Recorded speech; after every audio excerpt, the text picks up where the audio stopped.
Hey everybody. Well, week 8 is almost in the books. Y'all check this clip out. That is the boat ramp that my dad and his friends had built going down into the Pearl River in Mississippi. As you can tell, we've been having some washing, and it washed under the boat ramp until it broke. Now they are gonna have to go and find somewhere new to launch the boats in the river. And I don't think there's anything extremely close for them to do that. Yeah, they had wire all in it and it still snapped it. It washed a good 6 feet under there. I mean, it's a good cliff. That just goes to show you, God's natural power is very awesome. Well, let's carry on into the video about our week under our own authority. So week 8 has been pretty hectic. I've been in the process of getting a lot of things in line so that we can get our other truck running, which next week it will be on the highway. We got our lettering. The gentleman came out to our home and stuck the lettering on the truck, and it looks very nice. He only charged me $200. I've got the ELD from Big Road still supposed to be coming. I don't know what the holdup has been, but when I contacted him Monday, he said it was almost ready to ship, and it's already been 10 days since I first contacted him. So I don't know what's going to happen there. They need to hurry up and get me that cord so I can get my electronic log ready for my driver to start on Monday. I'm not real happy about the delay, to be truthful about the situation. We called and priced the insurance to get him started last week, and it was going to be like $3,800 to get the truck and the driver insured. The driver is not the main expense. It's the other piece of equipment. When you add a second truck, it's just like you added your first. You have a down payment of first note, which mine, for everything I got, my first note's going to be $4,000. And then the next month it will go down to $2,626, I think. At $4,000, I know it's paying for insurance, but when you're sticking that money out there and you don't see anything physical in your hand in return for that money, it's like paying $10,000 for a truck. You get a truck, but when you throw $4,000 out there on insurance, you're just getting insurance. It's something written on paper. It's not like it's a great asset that you're going to keep. Once it's spent, it's gone. Unless there's a wreck, you're never going to see that money again or get any return from it. And that's just, I'm ready to start me an insurance agency, I tell you. Yep, we went ahead and started that insurance today. So the driver is ready. He had his drug test the other day, and I'm sure all that's good. We should be getting the results back any day.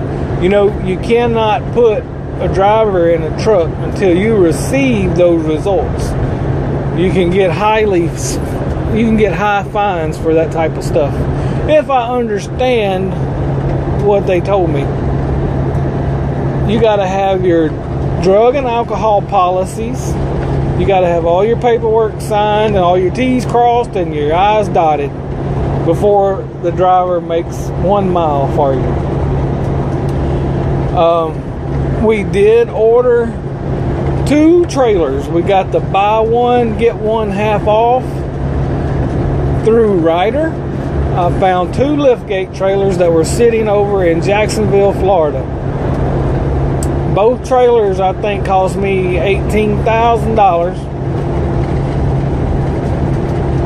Then I had to spend a little money to get them delivered because look, it's 600 miles from my place, from where the trailers are, and that's 1,200 mile round trip. So that would have ended up costing me like $600 in fuel.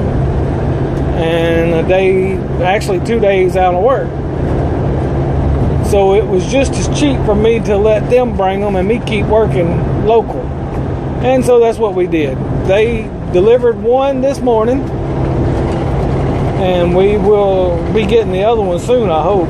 We're fixing to be getting some rain, and my trailers have to be parked at my house, so I'm hoping this rain's not real heavy, and when that driver comes, it will have time to dry out, because I don't want to get the driver stuck.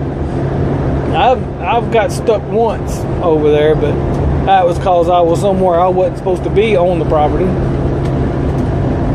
Yeah, it's exciting, man. I can't wait for our good friend to start with us. I think he's really going to enjoy it, and we're going to have a good time.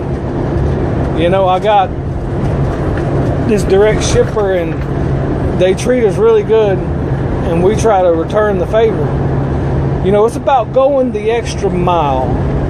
If you go the extra mile for people, they will go the extra mile for you 90% of the time.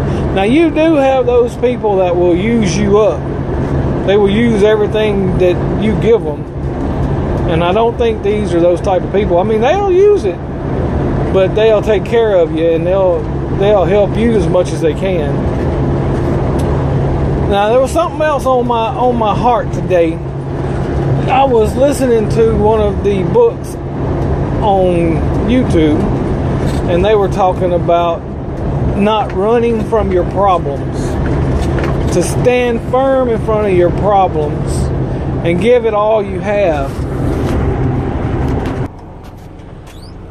I've known people that have moved into a different state because they were having problems with people in their neighborhood, and they really did not want to confront those problems and handle them up front. I've known people that had businesses and they quit when things began to get tough. If they would have stayed in those businesses, they would have saw great profits. But when things get tough, they decided to quit, to drop anchor and leave the boat. I mean, they just quit. And in my book, you have to stand your ground. I mean, you got to let God help you. I mean, sometimes you got to slow down and take the smaller profits to build for the larger future. By that, I mean, you know, sometimes you're going to make more money than others. You're going to have more expenses sometime than you will others. But that too will pass. Stand firm, reduce your expenses, increase your profits, and you will see success in the future. Go back to the basics. Get you a piece of paper and figure the figures 5,000 different ways. You might uncover somewhere where you can make a difference.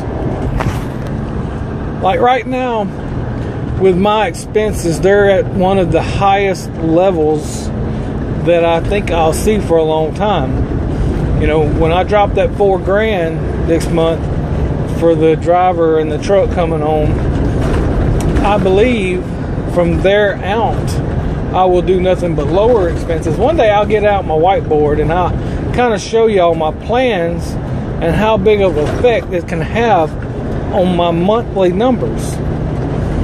Because, you know, when you get your own authority, things tend to go more monthly than they do weekly. I still figure everything by the week because that's the way I started out when I was leasing with Schneider. Everything went by the week. And I still figured things both weekly, and now I do more monthly figures. And it's interesting, and it's some adjustments that I can make. I like it better doing it by the month. And I'm kind of excited about when I put on the second truck, going through the numbers and seeing how everything works, because I'm kind of a numbers nerd. Anyway, that's all I'm going to talk about today. It's been an exciting, been a tiring week. We've had a lot going on. Next week, I'll know more about how everything is situated. But y'all say a prayer for me, and I'll say a prayer for y'all. I appreciate your time. I appreciate your support. God bless, and I will catch y'all on the next ride.